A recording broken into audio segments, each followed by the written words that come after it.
Welcome to Copilots, the podcast where we watch not just the first episode of a show, but also the second. Some shows don't have the best pilot episode, and giving it that second chance might just change your mind. Here we take that chance for you and let you know our opinion on if a show deserves more than one shot. I'm Justin. Alongside me is my co-pilot Josh. Now, let's get ready for takeoff. Your in-flight entertainment this time will be Incognita's infamous adventure.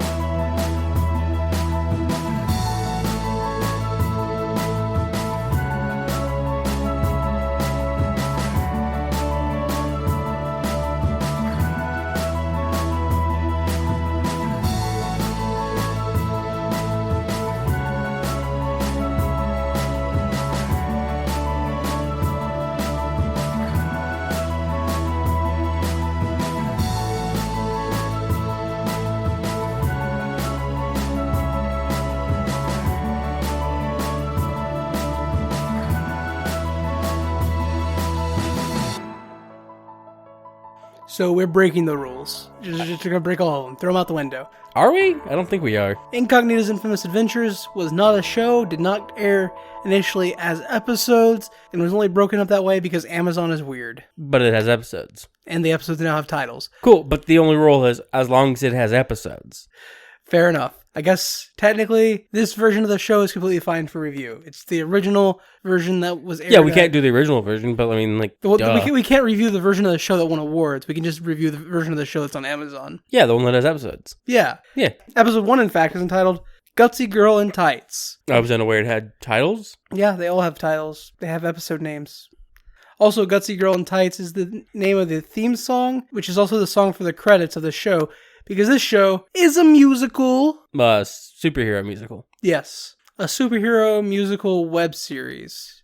No, that was on Broadway, or off-Broadway, but it wasn't very good.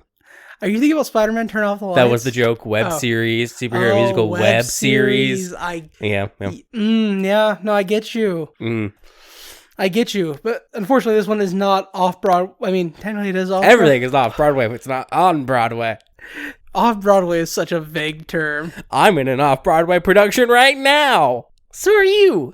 But yeah, this show is neither a Broadway show nor a weblog.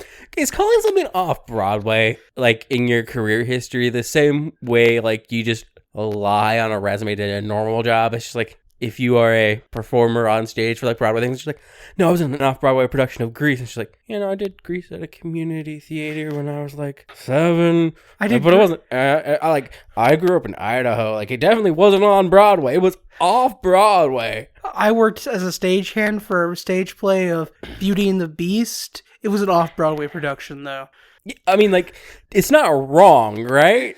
Like, yeah, technically that was like my sophomore year of high school. And like, technically off-Broadway is generally used to assume to be about productions, like, that take place in major cities, but they're not on Broadway where, like, the bigger titles are playing, the more well-known casts are, and all that. I mean, it's not wrong to call anything off-Broadway, though, right? As long as it's not actually being performed on Broadway. Disingenuous, maybe, but not wrong. So, the internet says off-Broadway is denoting or taking place in a class of theaters in New York City that are smaller than those in the Broadway theater district and typically stage less expensive or commercial products. Yeah, like, that is the theatrical term, the theatrical meaning of the word and setup, but, like, if on a resume I wrote off-Broadway, I wouldn't be wrong, because never attribute to malice what you can attribute to incompetence, right? So as long as I can be malicious, as long as people assume I'm just incompetent. The dictionary definition of off-Broadway specifically mentions it's a show produced in New York City. No, I understand, but I'm saying, like, you could say something was off-Broadway. So here's the important thing, though. You just can't capitalize anything. Off-Broadway is hyphenated. Yeah, you just can't hyphenate it. If you don't hyphenate it, you're not wrong. It's just disingenuous. I was aware it was either capitalized or hyphenated or some shit like that. Yeah, off is lowercase, Broadway's capitalized, and it's hyphenated. But if you just don't hyphenate it, it's not wrong, just mildly disingenuous. So anyways, getting off the off-Broadway topic, I brought this show to the table because, as anybody who listened to In the Cockpit that we posted last will be aware of, we were at Gen Con, and at Gen Con I was at the Zombie Warface Entertainment booth on my way out of the vendor hall because it's right there next to one of the corners where it always is. They had the safe space they've always had for as long as I've been going to Gen Con. Until a large company comes in and takes it because it's just becoming a tiny attempt at being Comic-Con itself. I don't know. I think Zoe will always have a spot in Gen Con just because of like how intricately tied it has become to the nerd culture. Anyways, so walking past the Zoe booth and the woman running at Saucy, she's like, "Hey, you look like you like nerd stuff because you're at Gen Con." I was like, Easy observation. "How did you know I like nerd stuff?" And Are you a magician? Is this a cold read? What spirits do you know? Who are they and what have they told you? And so we got to talking about The Gamers. Yeah. Which is Zombie Orpheus Entertainment's biggest franchise. And she was like, "Hey, they're doing a live improv show tonight. You should come." And I was like, "I can't. I got dinner plans with my friends." And obviously, because her job is to sell me on like Zombie Orpheus show, she's like, "Oh, that's understandable. What are you doing tomorrow? There's another show." And I was like, "I have literally no plans on Sunday. What you got?" And she's like, "Oh, there's this live musical." And I misunderstood it to be improv. That's my bad. So yeah, like, because she mentioned 2 events they were having because there was apparently an improv one right before your musical thing. As far as I'm aware, yeah. But I was like, "Oh, that sounds cool." She handed me a card with this information. And yeah. I went ahead and bought my ticket for it. And I was like, talking to you guys about it. And you guys were like, "No thanks, not into the improv musical." And I was like, "That's fine." Yeah, like, if I'm going to be dealing with improv music, I need to be at least vaguely aware of other improv performances the improv musicians have done. But here's the thing for me. I have never went to a bad improv show. And Weird. Like, I've gone to at least half a dozen to like somewhere between half a dozen and 10 improv shows at this point in my life. Yeah. And never been to a bad one. Is it just that you don't know good improv? Is that what it is? No, because I was raised on Whose Line Is It Anyway? And Whose Line Is It Anyway is great improv. So, like, my bar for good improv is Whose Line. I mean, like, Whose Line did have Wayne Brady. That's fair. That's fair. None of these people are as good as Wayne Brady. Sorry. I loved your musical and I know you will listen to this. But yeah, Wayne Brady is just a god. So, like, no offense to anybody involved in Incognita's Infamous Adventures. I love this show. I loved it so much I immediately forced people to watch it. But Wayne Brady is a different level, a different beast. But anyways, the animation. The start of the show, really. Yeah. Well, that's what we should really be getting around to. It is some indeterminate amount of time since we've started this episode. Who knows? The world is weird. Maybe it's been like 3 hours since we started. Who could tell? Who would possibly know if it had been 10 minutes or 3 hours since we started recording? It's impossible to tell. It's not like Audacity isn't a trash heap of an application. But it's free. You know, and air quotes functional. You know, we have Ableton. We should learn how to use Ableton. Ableton doesn't work as well for podcasty stuff. Also, I don't know if there's a straight up free version of Ableton we could use. No, we have it somewhere. It came with the Focusrite. No, we had a free trial of Ableton. Oh, my that bad. I greatly enjoyed using for a bit. Anyways, so the show introduces us to a baby child called Anna Jane Pazinski. And Wasn't it Pazeski? I thought it was just Pazeski. Pazeski, you're right. Look, we had subtitles on, and I just remember seeing a strange name, and my brain, for some reason, latched on how to spell it. We always have subtitles on. Because if you don't have subtitles on, what are you doing with your life? Look, man, I think like most millennials and Gen Z and Alpha only watch things with subtitles now. Yeah, I think probably betas too, if they exist. I think betas probably exist. They do exist. I'm sitting across from one. That whole dynamic of masculinity, the alpha, beta, omega thing, is bullshit based off of bullshit science about wolves when they don't even interact like that. Wolves have family units. You're the one that initially told me about all of this because you were upset about people misusing the terminology. Why are you buying into that? Honestly, you know what? You make a point. And you know what that point says to me? You're a beta. I hope Audacity, not only while we're recording, continues to be a piece of shit, when you go to edit, is the nightmares piece of shit that you have to deal with. You're welcome.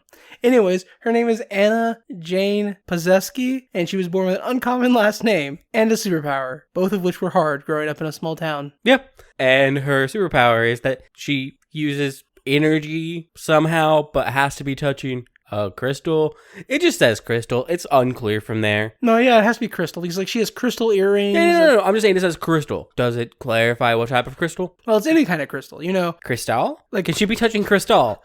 Yeah, it could be crystal. It could be a stripper named Crystal. It could be sapphire earrings, rubies, all these Pokemon video games. Pokemon Sapphire, because Oh, sorry, Pokemon Crystal because... Yeah. Yeah. That was the joke there. Yeah, uh-huh. Yeah, so we get that animatic, and in it we also learn / meet about her best friend Connie. Who's been friends with her since they were in elementary school. Yeah, because she's the only kid who wasn't scared of her, put off by her powers. And we also learn that her and Connie, at a point, decided to go to Big Pond City. So that she could try out for Superhero Idol. Which she makes it in. She gets the gauntlet, which I guess is their golden ticket equivalent. She gets the golden gauntlet. But she is early on a dismissal from the show. Well, it's not early. She makes it through like half of the season, apparently. Okay. But yeah, so she gets dismissed from the show because her powers are too vague. Which, yeah, they are. Her powers are just vague. Her powers are energy, projection, and manipulation through the medium of crystal ball. Yes. Or just crystals in general. But she uses a crystal ball. That she Fushigi's about. I think it's just called body juggling. I think Fushigi is like the name brand of... The Fushigi is a type of body juggling ball that exists. It is a ball placed inside of another ball that has a highly reflective surface that, from my understanding, some people believe is free floating inside of it. It is not, but the highly reflective surface appears to make it seem that the ball continues to flow and moves. It doesn't really reflect its movement because it's reflecting back a static image of yourself or whatever it's reflecting, so it makes it harder to notice that the ball is moving when someone's moving something, even though the ball is still changing all of its degrees of axis. You just can't tell. That is the trick of the Fushigi. That was a surprisingly in-depth review of the Fushigi ball. Have you ever had a Fushigi ball? I had a friend who had a Fushigi ball. Okay. But yeah, I was like, oh, neat. And then I picked it up and I was like, oh, this is such a fucking scam. Fun. A literal lie. Yeah. But no, she body juggles crystals.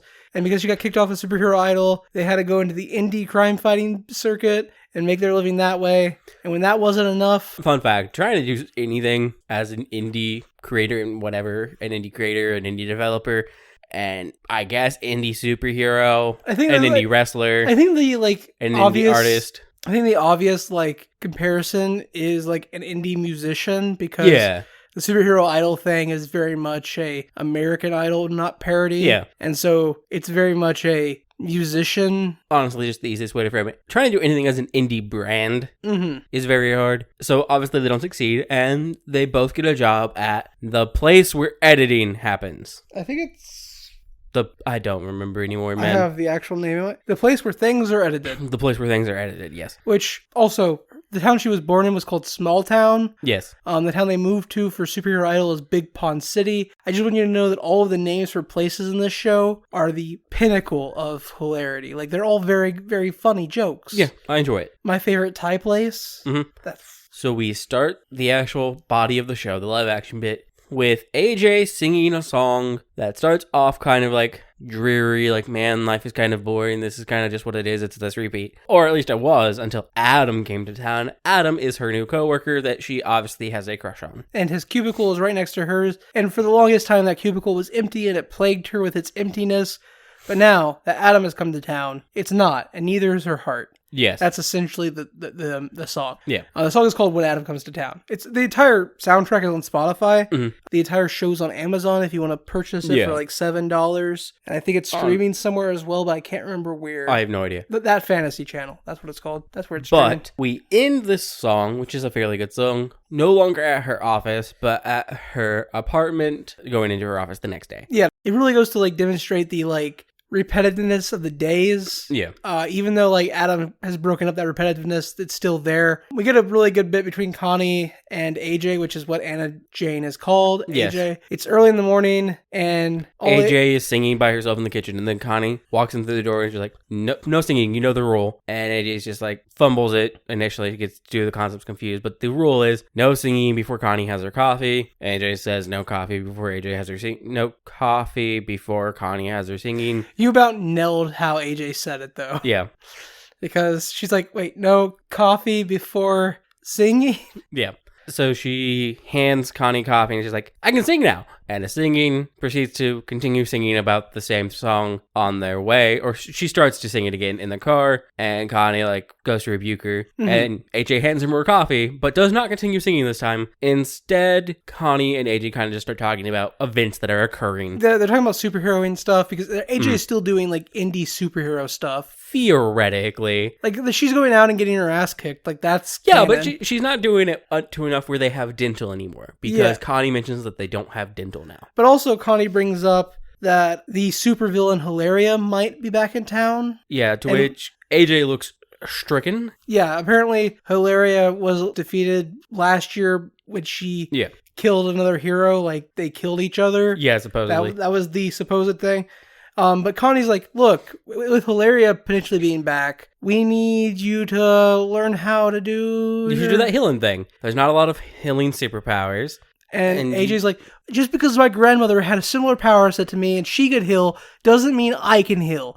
Like, just because we have similar powers doesn't mean I'm as good. Yeah, people or even that we have the same powers. People should stop holding me to the pedestal of my grandmother. Yes. And then that conversation kind of just ends on that awkward note. And we're at work, where we are introduced to Adam for the first time, really. We saw him in the first song, but there's no actual introduction to him. But this starts their day with a song number again, trying to start when they say hello to each other. They both kind of sing hello. Oh, yeah, okay. And it's really awkward. Music starts to swell up like it's going to play, and then it just doesn't happen. Because they're awkward. Yeah. That's the bit there. And then Adam at his desk gets a phone call, and it turns out it's a phone call from Buddy. Yeah. Badio's henchman. We also meet Mrs. Misswitz, yeah. Here first, though, I believe. I think technically we met her in the first song. She's been mentioned, but Misswitz is the evil dictator of a boss, the slave driver style boss. Yeah. I just felt like she needed to be mentioned before we got a lot farther. Fair enough. But Adam gets a call, and it's Buddy, who is Badio's henchman. Badio was mentioned in the car ride. He's this new evil guy who's appeared. He uses a vocoder. Yeah, and apparently he's shaking things up a bit because they're talking about how bad things have gotten in the car. And Connie's like, especially with that new guy, Badio. He's so bad. He named himself after it. And AJ's like, yeah, he's so bad. But, like, not in a negative way. She's, like, using bad as a compliment, you know, like... Is she? Oh, yeah, 100%. I didn't think so. No, 100%. I didn't get that vibe. You're reading something I'm not reading. I'm not reading. I saw it on the show. You're reading subtext? So, Adam gets a call from Buddy. Yeah. Who is Badio's henchman. Because it turns out Adam is Badio. Yes.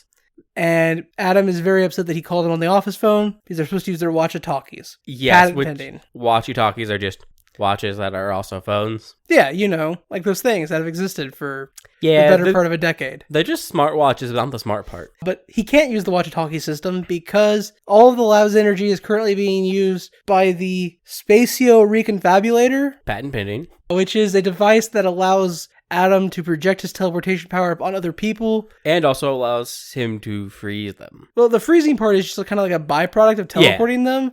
It freezes them because it needs them in one stationary position. I was about to say, the way my brain works out with his powers, it's a chronostasis field that briefly surrounds something so that their atoms and things do not move from their position, and they can be completely reassembled and structured from that print. It's 100% what it is. It freezes them because it takes time to teleport them. Which honestly reads really well, in my opinion, when we see it used, because literally it's just hitting someone with a sepia tone scan line all over their body. Like television scan lines, which, you know, is just something loading information across the screen.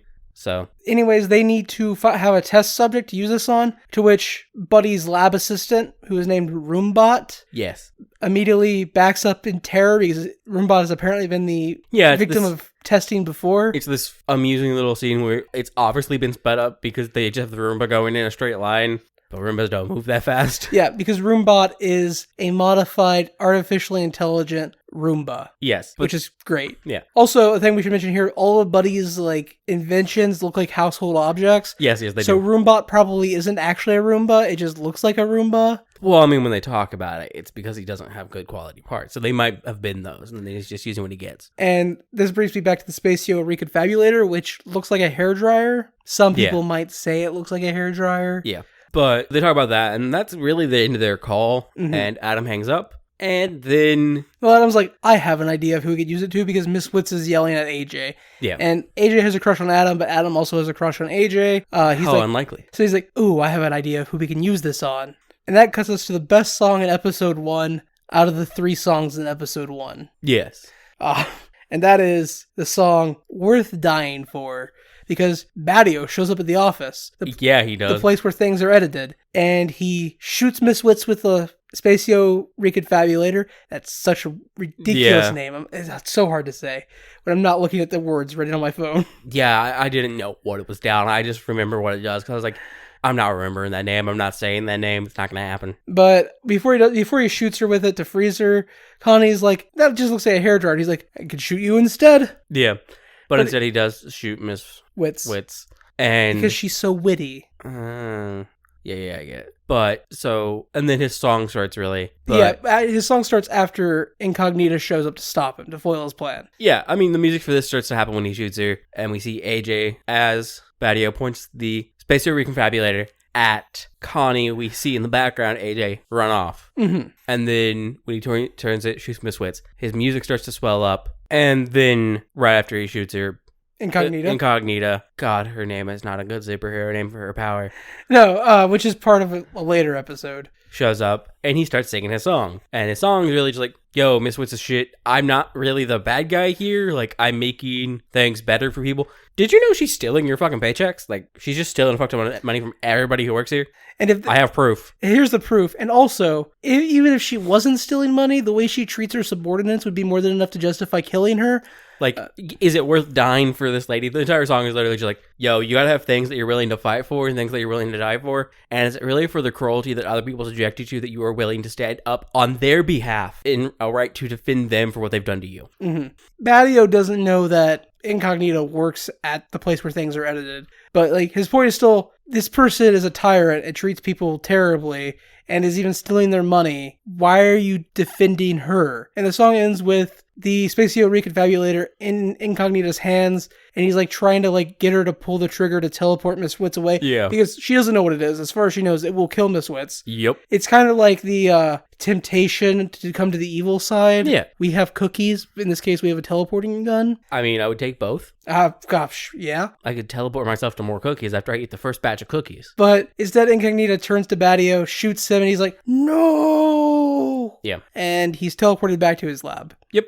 And then him and Buddy have a brief conversation, and Buddy's just like, it's a shame we couldn't turn Incognita. And Buddy was just like, who said we're done attempting yet, basically. Yeah, and then Buddy's like, it's okay. I've already deactivated that Spacio Reconfabulator. And I have another. I built a backup in case something like this were to happen. Yes. And then we cut back to the place where things are edited. Mm-hmm. And because Adam teleports out of the lab and back to the office, but forgets his walkie-talkie. Yes. And Connie is talking to AJ, and she wants to borrow AJ's phone for some reason. Phone book. Her phone book didn't survive the fight with Badio. That's what. Yeah, which they stayed in one spot in front of AJ's desk. It just means Badio picked up her phone book before he got shot. I guess. Yeah. Even though it's unclear where Connie sits in this building. But yeah, she's like, can I borrow your phone book? But just moments before Connie came to ask for the phone book, Adam had talked to AJ and was like, I heard you need paper clips. I only have 5, but you could have all of my paper clips. So she is swooning over paper clips.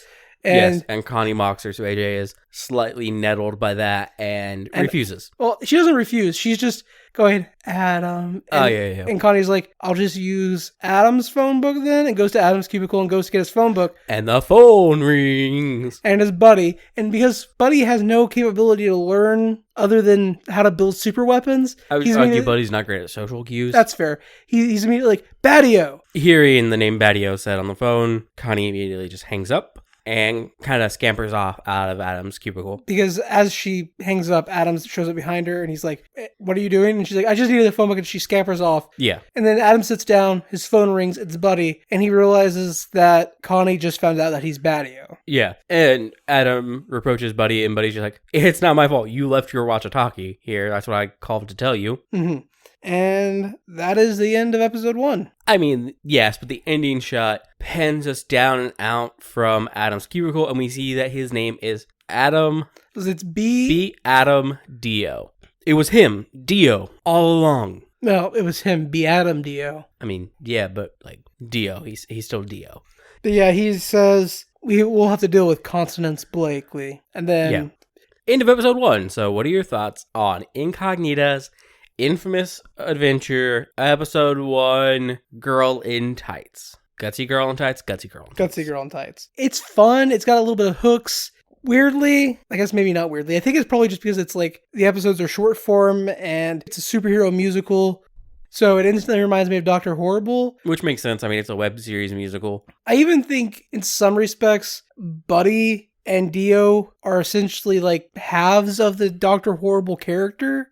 I guess, kind of. I could see it. I mean, sure, together they make inventions. They're evil, but not evil, and they like a hero, or they like a good person, technically, at least. Mm-hmm. But also because Billy Buddy. Ha ha ha ha ha ha. No, ha. like I was watching it the first time, I was like, is his name a reference to Dr. Horrible? Is Buddy a reference to Dr. Horrible? I don't think it's intentionally and overtly one. Yeah.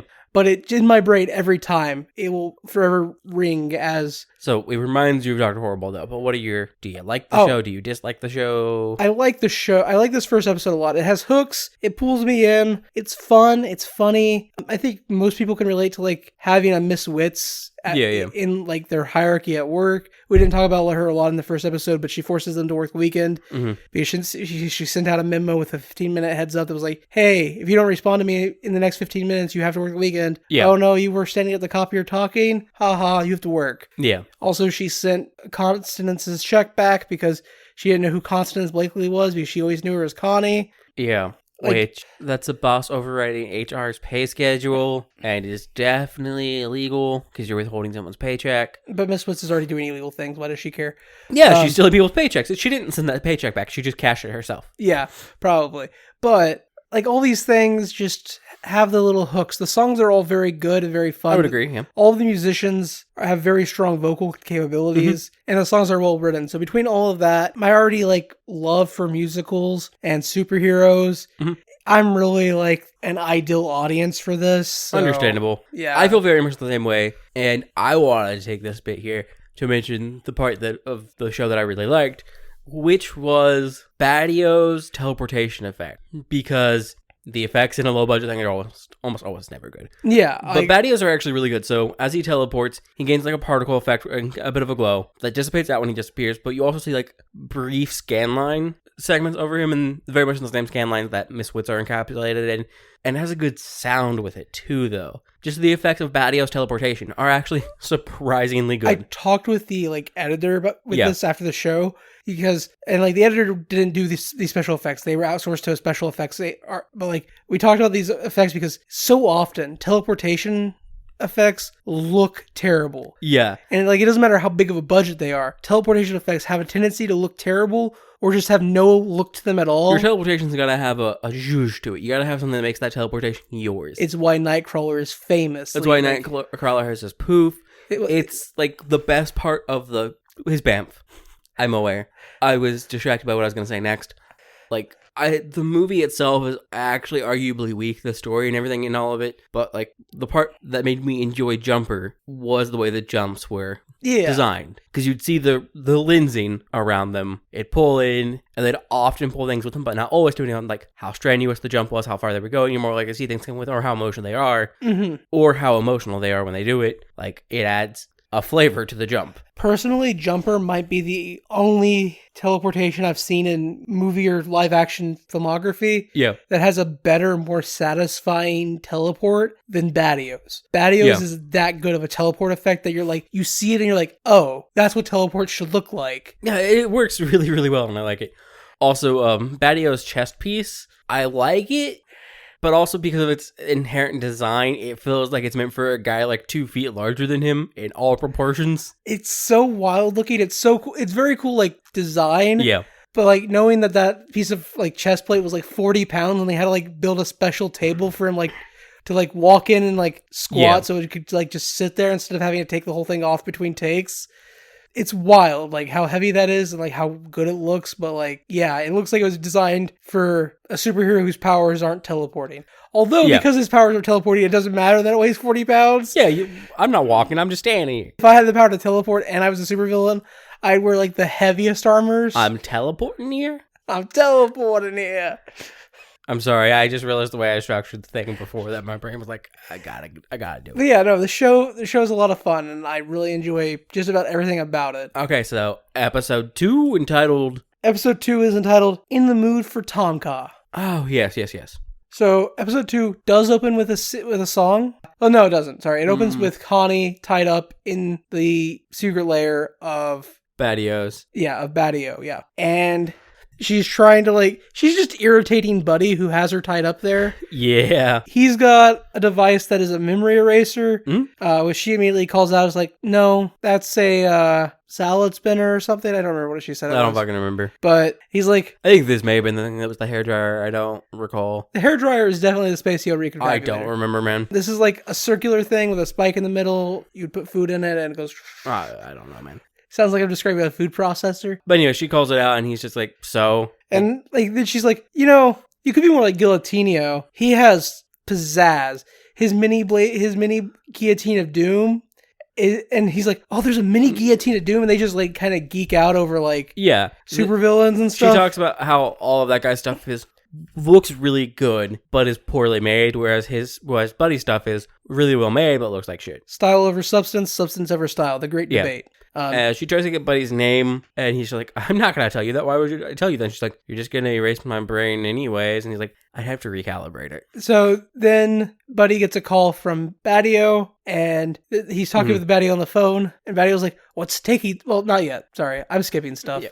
When he gets the call, though, Buddy does answer the phone. Buddy's Evil Workshop. Yeah, because we could just tell this in two stories. This is really an episode with an A story and a B story. Yeah, so we'll tell all of the Buddy Connie stuff up until it intertwines with the AJ Adam stuff. He gets a call from Badio, and Badio's like, what's taking so long? People are getting worried. I mean, people are noticing that she's missing. Yeah. And Buddy's like, it's not as easy as just all of that. Like, we're dealing with erasing somebody's memories. We don't do it right. They could have flashbacks or... reoccurring bits. Yeah. They could have nightmares. They could like be fucking brain dead. When he answers the phone, he's like, Buddy's Evil Workshop. And she's like, oh, okay. Yeah.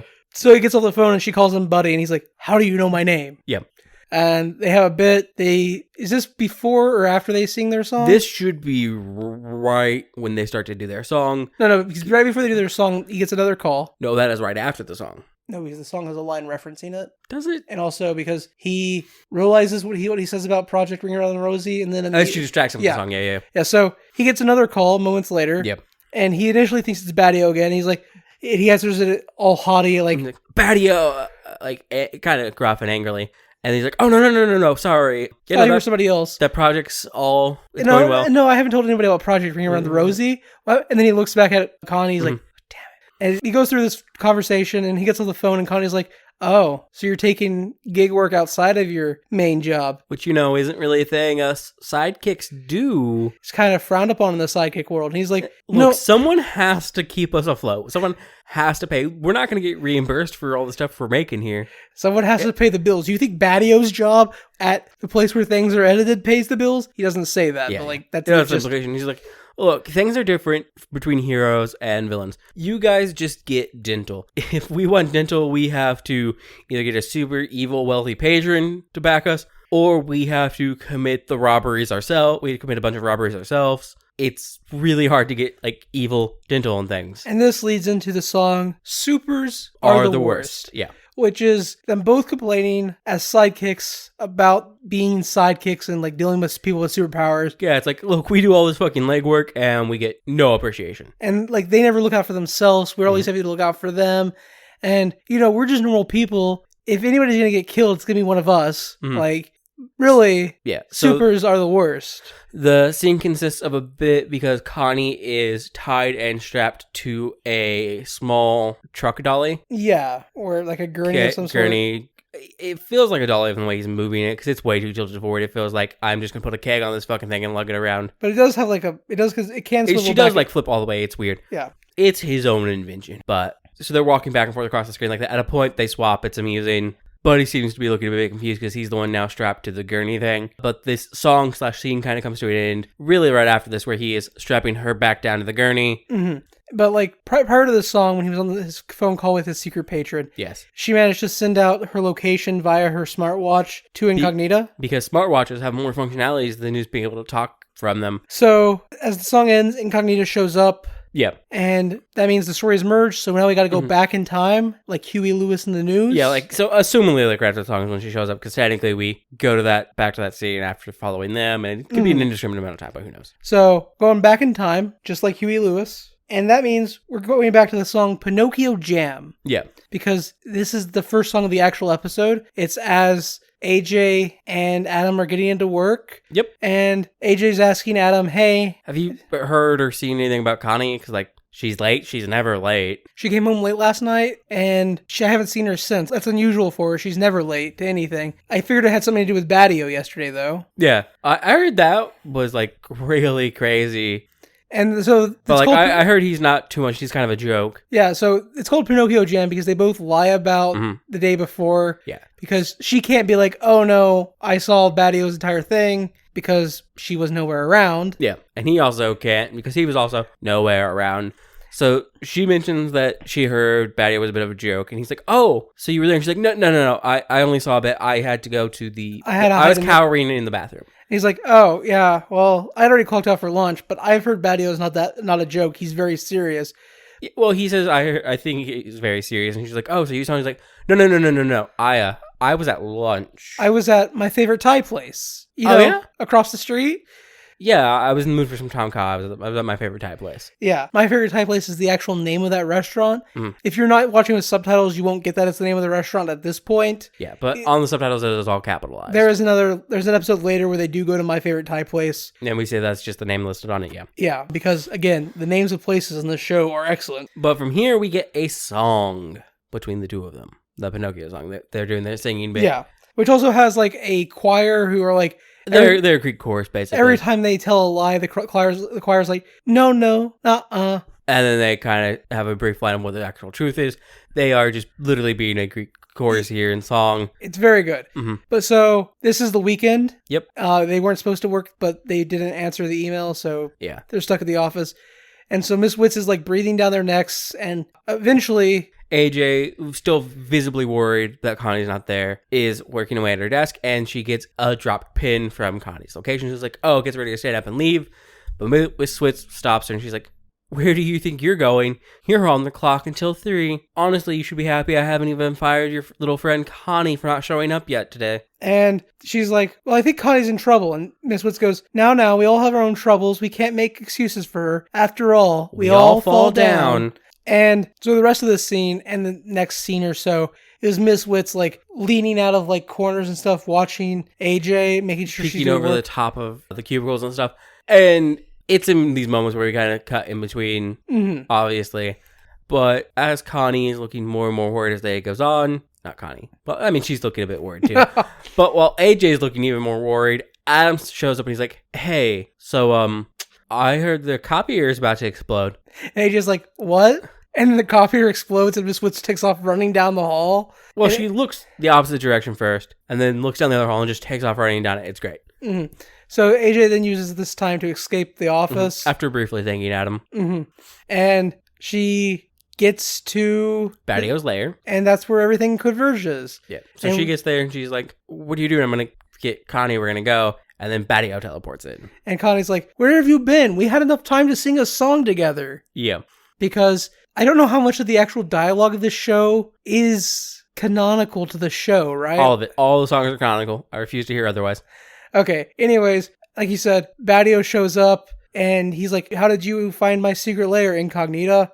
But Buddy is like, oh, it has to be Connie. She has to be Incognita's sidekick. And then Buddy hands Badio the... Spacio Reconfabulator? No. He hands him the memory wiper thing. The memory gun, yes. The Memory-O-Matic? Whatever it is. I said I wasn't going to remember the name of these devices. Whatever it is, it's patent pending. Yep. So, as they're arguing / fighting, kind of just about the fact that, oh, I'm the bad guy, you're the good guy, basically. But Connie does get frozen in place with the Spacio Reconfabulator. Yeah. Badio has the memory gun now, and he's getting ready to point it at AJ and Connie. Well, Incognita and Connie. And as he's getting ready to fire, Buddy kind of just, like, pushes it away. He's like, you can't do that. It's not calibrated for 2 people. It could do all... See previous list of all these symptoms it could cause.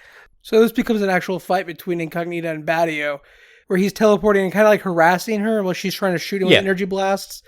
And she shoots at him once. He teleports out of the way. She thinks she hits him, but then he's behind her next to Buddy. Yeah. And she goes to shoot him again. And Buddy goes, no! Pushes Badio out of the way. And the blast doesn't hit Buddy, but it hits a shelf behind him. And it knocks down some heavy metal components on top of Buddy, and he falls. Breaks his neck. Yeah, so it seems. And Buddy is laying on the ground dying. And he's like, I talk too much, don't I, boss? Yeah.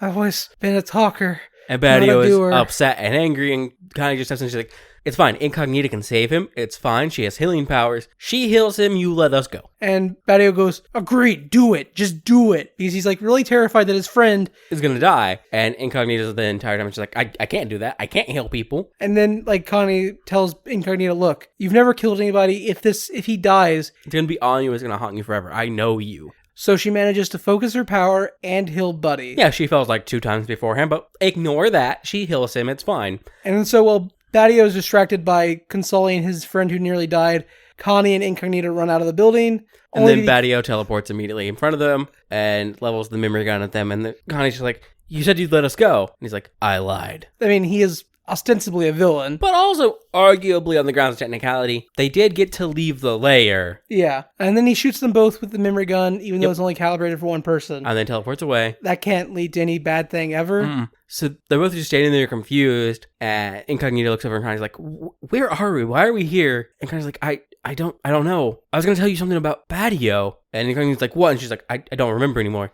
And then we get the last song, which is a performance of Buddy, Incognita, Connie, and Badio, but they're all done in separate locations. It's just and they all have separate stanzas within the song.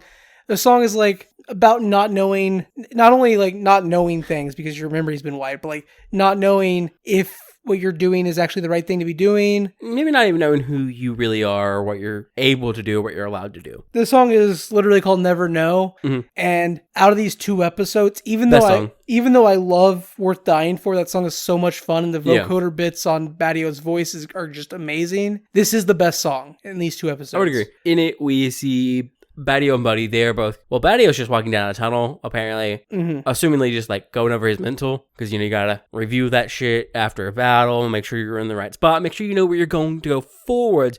You gotta review always what you're doing as an athlete. That way, you know what you can do better, what you can do stronger. Buddy is working on that secret project that was mentioned. AJ is writing an email to Adam telling him how she feels. Yeah. But she ends up deleting the email because... And Connie is looking confused and then making a conspiracy board about Ring Around the Rosie. Before the song even starts, she calls her mom because she's like... And like our friend Chris didn't understand why she was calling her mom. I think she calls her mom at the end of it, doesn't she? Maybe. No, it's before the song starts because because AJ's writing the email before the song starts as well. Yeah. And she calls her mom because she's like, no, mom, I'm okay, but like I just needed to really talk to you because Connie's not okay. Yeah. She has this giant, massive missing memory chunk. She's just missing a chunk of time, doesn't know what's going on. She needs to talk to someone she knows, like knows. And something she is 100% certain of. And that's her mother. She's also talking to her mom because she's like, I know I said I'd come home on holiday, but I can do it this week. Yeah, I'm thinking about doing it early just because, like, you know. Okay. No, I'm fine. It's just I knew you would be awake right now, so I called. Yeah, it's kind of like Connie's acting here. The actress playing Connie, Darcy, I don't remember her last name. I'm terrible with names. It's honestly really heartfelt and really moving. And then we get the song, which is even more heartfelt and moving. Yep. And during the song, Connie is Googling and like... Conspiracy boarding. Not Googling, but like searching on the secret databases. Ring Around the Rosie, which she apparently remembers, but doesn't know what's in context to. She remembers because the memory gun was set for one person. Yep. Not 2. That's the end of the episode, is the song. So, your thoughts on Incognita episodes 1 and 2 overall? On episode 2 by itself, the music is stronger than episode 1. I would agree. The character development is stronger. We get more hints at like a bigger plot moving on in the background. And this, like, Adam wants to help AJ out, find Connie, even though he knows where Connie's at. So he's sending her into the lair of a villain himself. Yeah. But he's also, like, is still a villain. I still don't think he's, like, a villain, but... He's a secular humanitarian. Yeah. With superpowers. Well, simultaneously, we're getting more about Buddy and, like, the sidekick life. It's all very good. I enjoy this. This second episode would make me want to watch more. The first episode would make me intrigued into the series as a whole. Yeah. But the second episode would be the one where it'd be like, oh yeah, I'm here for the long haul. Okay, makes sense. And by the way, I'm here for the long haul. Season 2 is coming eventually. I will be here for it. How about you, episode 2? I mean, I think all your points stand. Yeah, it gets a lot stronger. I would argue this has technically the more boring moments, but I mean, it's like 15 minutes, and that's really just, hey, look, AJ's in a cubicle. It's kind of meant to be a bit boring. So, I mean, like, that's arguably the low spot of it, but it's a short episode. It's obviously intentional, so I don't have a problem with it. The music's better. we get more Buddy. I find myself actively enjoying Buddy. The bits in the song with Buddy and Connie are just fun, like the physical bits, because like they're doing jazz hands and stuff, but she's obviously tied to the gurney. It's an amusing bit. Like the jazz hands only comes about because she's like trying to reach to her watch. Yeah. So she's pretending to do jazz hands, and then he starts doing jazz hands. It's like I said, it's an amusing bit. But yeah, no, I think the second episode is definitely ready to go. Oh yeah, I'll watch the rest of this. Yeah, it's the moment where you go, oh, this isn't just funny, it's good. Mm-hmm. And I'm here for that. Like, yeah, I'm here for the long haul for that. But would you watch more? I literally just thought I would, yeah. Okay, yeah, fair enough. Would you watch season 2 when it comes out? I mean, if I remember it exists, yeah. Yeah, I think we're both in line. This show is very good. Honestly, every time I've been to Gen Con, I've gone to like a live show of some sort. Yeah. And like, I know we went to the live podcast recording of System Mastery, but that's not really like the same type of live show as like a performance, right? Because they aren't really performing. It's more a general conversation about a role-playing game. Okay, yeah. So like up until Sunday, my Gen Con had been missing that. Okay. And this really like brought my entire con experience together. It was a really good way to end off the con. I can understand that. But yeah, no, so I would watch more of this. You would watch more of this. And I'm just going to plug the show a little bit. Yeah, do it. Incognita's Infamous Adventures is on TikTok at Incognita Series, on Instagram at Incognita Series. They have their own website, Incognita Infamous Adventure. Just Google that, you'll find it. You can stream it on Amazon Prime. It is $7 to buy the whole series, which is more than worth it. And all of the music is available to stream on Spotify, Apple Music, YouTube, wherever you like listen to music. Nice. So if this sounds like a show you'd be interested in, support it. Because this show took 7 years to make one season of. 4-episode seasons. So yeah, like, to be fair, they only filmed for about a year of that. Yeah. But like, getting the like... Also, it was like, during part of it, obviously the pandemic happened. Yeah, like, getting the budget to do a season 2, because even though they're on Prime, they're not like a Prime-funded show in any way. And if you want cool independent art like this show, you have to support cool independent art like this show for it to happen. Yeah, I mean, it doesn't have art. You just support cool independent things like Copilots Review by going to our Patreon at copilotsreview.simplecast.patreon.com. That's not how that works. I don't know how that works. But the link to our Patreon, if you want to support us, is at copilotsreview.simplecast.com. But you can find a link to it there. Yeah. That's what I was trying to get at. Yeah. But also, if you want to like hit us up, we have a Twitter or an X. Yeah. At Copilots Review. We're trying to get on Blue Sky. Next time I see somebody talking about Blue Sky invites, I'm going to try to pick up a couple. But you can also find us on YouTube, where we have a bunch of older episodes, but not the newer ones. Because it's a bitch to do. You could find us on, not Instagram yet, because Instagram has an issue with names. Yeah. But we are trying to get on Instagram. We're trying to get on Threads. We're currently just really available on Twitter and at our email at copilotsreview@gmail.com. And honestly, those are enough channels for you to actually contact us if you want to talk to us. And then if you want to leave a review wherever you listen, that'd be dope, I guess. We like reviews. If you leave a 5-star review, it helps other people find the podcast, which helps other people find the podcast. Like, I completely get reviews. Way too much time and hassle, honestly, most of the time. But, like, it is one of the best ways to, like... Just be like, I like it. 5 stars. Yeah. That's all you gotta do. We'll read your reviews on the show. We always do. Just, like, key smash, post, 5 stars. Yes, but we want to thank you for flying with us. And please, fly again soon.